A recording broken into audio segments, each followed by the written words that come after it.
First story is titled, Am I the a-hole for blowing up on my wife for spending $8,000 on a motorcycle for my stepson? I have been with my wife for over 6 years. I have a 17-year-old stepson and a biological 22-year-old son. The family had ups and downs just like any other family. My son is getting married in February. I have put some money aside to help him out as a gift from me for his wedding. I've already talked to him about it and he and his fiancée said they appreciate it very much. My son deserves it because before his mom died, he took over her care and spent nights at a hospital with her. He cried many times because his mother's death broke him. I'm glad he found happiness again. My stepson is a motorcyclist / it started off as a hobby. He has posters of all kinds of motorcycles, pictures of famous racers and motorcyclists. He has a group of friends he calls brothers, and they ride together and wear some kind of bracelets that represent the group. He always does 3D arts and logos, which I find stunning to be honest. He's talented, no question about it. Anyway, before Christmas, his mom told me she wanted to get him a motorcycle as a Christmas gift and he'd love it so much. I told her I can't afford it, and that maybe she should think of another gift for him. Everything was fine until Christmas Day while we were exchanging gifts. My stepson received a small box from my wife that had a key in it. We were confused. She told him to go outside and we all followed, and then I saw a brand new motorcycle in the driveway. I started wondering where she got the money. I didn't bring it up right there and then. I waited a bit. I asked my wife and she told me that she took $8,000 from the account to buy the motorcycle. I freaking lost it. I blew up on her and asked if she was kidding me. $8,000? That's the money I put aside for my son's wedding. She said that I needed to calm down, but the money was already gone.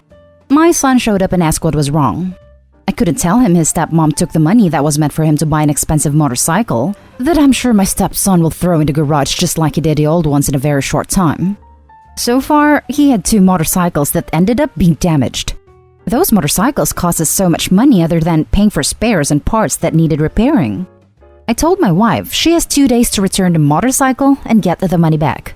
And she defended herself saying she can't do that because it'd be devastating for my stepson. And that he'll resent me if he knew I made her return the motorcycle. I told her that I was ready to talk to him and explain if that's what it takes. And she started crying, saying I was okay with my stepson's spirit crushing like that. I told her it was her fault for taking money in the first place without telling me. She went upstairs and stayed there the entire night. I haven't even talked to my son yet. And it's so exhausting since my wife says I'm being cruel to my stepson. Problem is, she says my stepson will resent me if I return the motorcycle. Now, for the top comments of this post. Not the a-hole. What? She bought a motorcycle for $8,000. Never mind using money that's not hers, and expected you to just be okay with it? Huge red flag. There was no respect for boundaries here. 1. She spent $8,000 after discussing it with OP who told her that they didn't have the money to spare. 2. She took money that she most likely knew was for the oldest son's wedding, her stepson, and spent it on a lavish gift for her own bio kid, thus demonstrating once and for all that OP's oldest child is not a priority to her. 3. Even if the money wasn't already promised to help pay for a wedding, spending $8,000 on one of your kid's casual hobbies is sending a clear message to the older kid. Not the a-hole. Financial infidelity is just as damaging to a marriage as physical infidelity in my humble opinion. I'd be thinking some serious thought about what is going on in your wife's head. Like, how did she think you would react? Why didn't she care? And was she actively trying to sabotage you from contributing to your son's wedding? Not the a-hole. Here's the thing. If someone gave me an $8,000 gift and I found out it was using someone else's money, I would be angry that the gift giver stole from someone else. I wouldn't resent the victim. Take a good minute to think about that. If your stepson had any decency, there would be no chance he'd resent you. Don't feel bad about insisting on your wife coming up with the entire amount back somehow. I doubt you'll get the whole amount back from the motorcycle. It sounds like the wife is already planning on framing it as though it's Opie's fault, and that's why she's using the "he'll resent you" manipulation. If I were you, OP, I would talk to stepson. Now, for the next story. Am I the a-hole for buying my friend's childhood home? I've got a friend, Kay, that I've known since we were 5, and now we're in our mid-30s. We used to be close, but after uni, he moved to the US for work, so we only talk occasionally. In fact, I see his parents more often than I see him. Because pre-pandemic, his dad would get the same train as me into London, and sometimes we'd sit together. Anyway, me and my wife had a kid, and would like one more at least, so we're looking to buy a house. We currently live in a 2-bedroom flat and it's getting small. We were looking at listings online when I came across my friend's childhood home. Turns out, his parents were looking to downsize and were selling their house. Honestly, it was perfect for us. 5 bedrooms, garden space, close to the station. They'd even had a special line laid into their house for super high-speed internet, something like 5 to 10 gigabytes per second down. Seeing this, I phoned up my friend's dad and asked him about the house. He was very open to the idea of selling it to me, and even said he was glad it was staying in the family. Our families are also close. We dealt with each other directly, without an estate agent, and therefore he was able to give me a nice discount. All of that was in October, but my friend Kay has been livid ever since. He keeps saying how I'd bought his childhood, and I was taking advantage of his parents by having paid them less. His sister, on the other hand, was happy for me. And in lieu of a housewarming party, sent my family a framed picture of our 2 families from when we were about 10 or so. While I didn't do anything wrong legally, I feel I may have stepped on Kay's toes by now living in a place where he grew up. Now for the top comments. Not the a-hole. As someone whose dad is about to put my childhood home on the market, I would love if someone of my friends could buy it. It's getting sold regardless. The price that you and friend's father agreed upon must have been fair, or else I doubt he would have sold. You'd think it would be a bonus that friend could still visit his childhood home. If you have the ability to go there one last time before it sells, I recommend trying the Marie Kondo method of saying goodbye to stuff. When my parents were selling my childhood home, we had to downsize a ton of childhood memorabilia, and our method of thanking things was helpful. It felt crazy at first, but freeing. When I spent my last day there, I went around and touched all my favorite places in the house and thanked them for the memories I made there. Saying goodbye to a childhood home can be a bit of a grieving process. Well, I can understand why Kay feels a little weird about it. You were not the a-hole. The nostalgia is no reason for you not to buy the house. Moreover, you didn't take advantage of his parents since the discount you got was the money they now didn't have to pay to the middleman. I don't know what Kay's problem is, but it's not you. This for sure, realtors take a large chunk of money when you work with them. The OP and a friend's father working together essentially cut that cost out and was able to give the OP a discount. Sounds like a win-win for everyone. Not the a-hole, obviously. Friend needs to grow up. If he felt that strong about the house, he should have bought it himself. Also, it's just a house, not his actual childhood. The next story is titled, Am I the a-hole for backing out of an agreement I never made? 2 months ago, my dad, 54 male, approached me with an opportunity to buy a female Labrador puppy from his friend, let's call him Joe, who shows and breeds pedigree Labradors. According to my dad, Joe is offering me the Labrador puppy for a heavily discounted rate, $80, because I was his friend's daughter. Nothing else was mentioned to me about why the puppy was so cheap, but I assumed my dad's friend Joe was just being generous. Looking back, I was definitely naive, but I'd been wanting a Labrador pup for a long time, and the offer was just too good to pass up. That same day, I drove over 2 hours to Joe's farm to collect my new 3-month-old Labrador puppy and signed a paperwork transferring the ownership of the pup to me. Joe never mentioned anything else about the terms of the sale, and I never signed any other paperwork or contract regarding further terms. I want to stress that in the period directly after the sale, neither Joe or my dad discussed with me the apparent extra terms I had supposedly agreed to, until recently.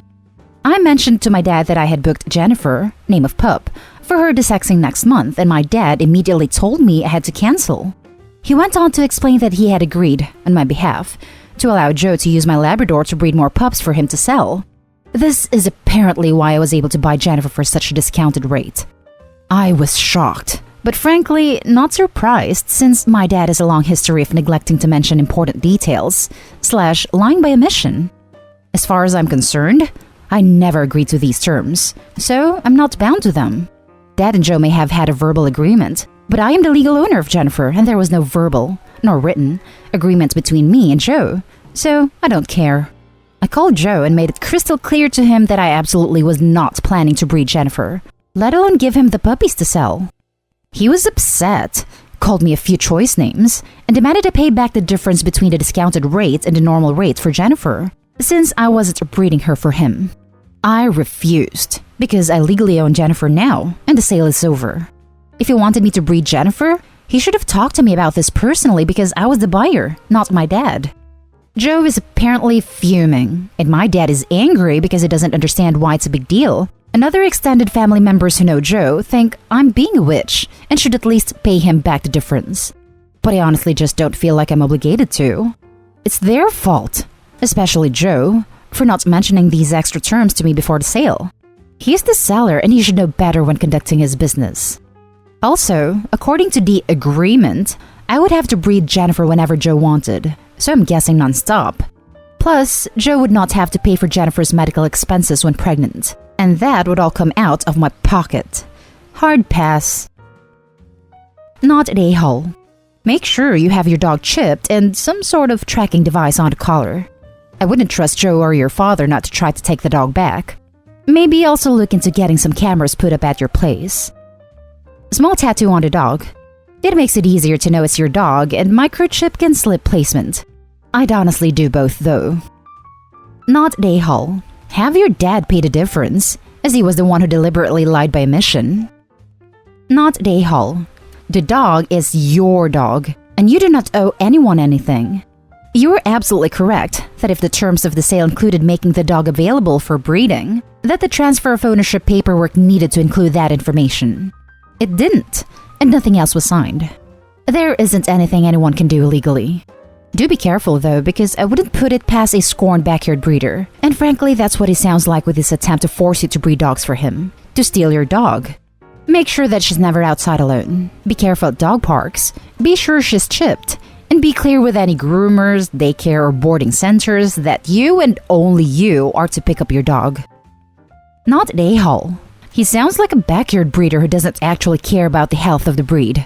Real breeders would charge extra for a puppy with breeding rights and a legal document would be drawn up. You should only breed a female dog 3 times or else it'll start to heavily impact her health. He doesn't care about the health of these dogs. Go through with the desexing and don't pay that guy anything. Now, for the last story. Am I the a-hole for refusing to spare a cent for a guy who desperately needs money for HIV medication? I, 30 female, shared a flat with my friend 28 male a couple of years back. We got along very well, and I would even help him with his projects at uni, occasionally tutor him in subjects he wasn't good at. I never needed nor asked for help in return. Well, the day I was set to move out of our flat, I packed up all my stuff. We never had issues of stealing in our flat during the few years we lived together, so I was shocked when I got to my new residence and found that around $150 was missing from my wallet. I was just about to start a new job, and I'd really needed that money. I texted him about it, and at first, he pretended to play dumb, but eventually admitted to it before blocking me on all social media. I felt extremely betrayed, because even though it wasn't that much money, I trusted him and considered him a sibling. Always dropped whatever I was doing to help him whenever he needed it. And he thanked me by stabbing me in the back? Well, recently he messaged me on Facebook. Apparently, he has HIV. This part is true. A mutual friend corroborated it.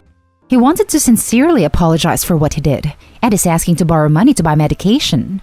He promises that he'll return it eventually, and even included all this mushy stuff about how I was the only one who was ever nice to him, and he always regretted stealing from me. How it was the worst mistake of his life, etc. I said no. Unfortunately, I still am not over what he did. He said he understood and stopped the convo. Mutual friend called me an a-hole for not helping a guy with HIV, even just a little bit since I have a stable career now, etc. But from my point of view, what this guy did really cut me to the bone. $150 was a lot to me back then. Still is, actually. And I simply want nothing to do with him because of what he did. Am I the a-hole? Edit. Answering a few questions in the comments. Why won't mutual friend give money?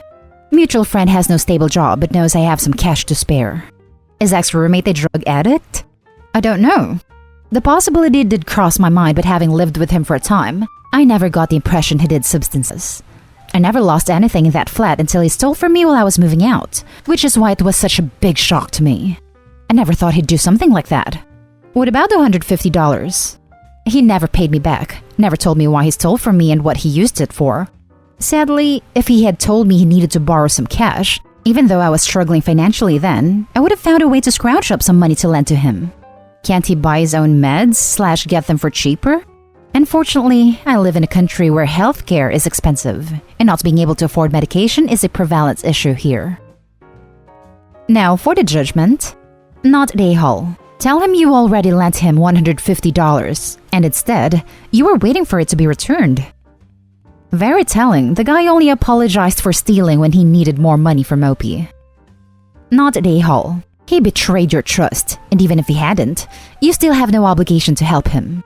It's your money. Not A-hole. Trust is a very strong yet fragile thing. Once broken, it's very difficult to fix it. Your trust has been broken, and now he's reaching out to you for help. There is no obligation on your part to help him now if you don't want to. Also, he stole from you when you needed the money. Why is he expecting your help now? I think you hit the nail on the head in the fact that he broke Opie's trust. This ex-roommate has also not shown that he can be trusted again. And that's the end of this video, folks. As always, leave a comment and hit like and subscribe. And if you want more of this content, turn your notification on to get updated on the latest videos. And I'll catch you with the next one. Stay safe.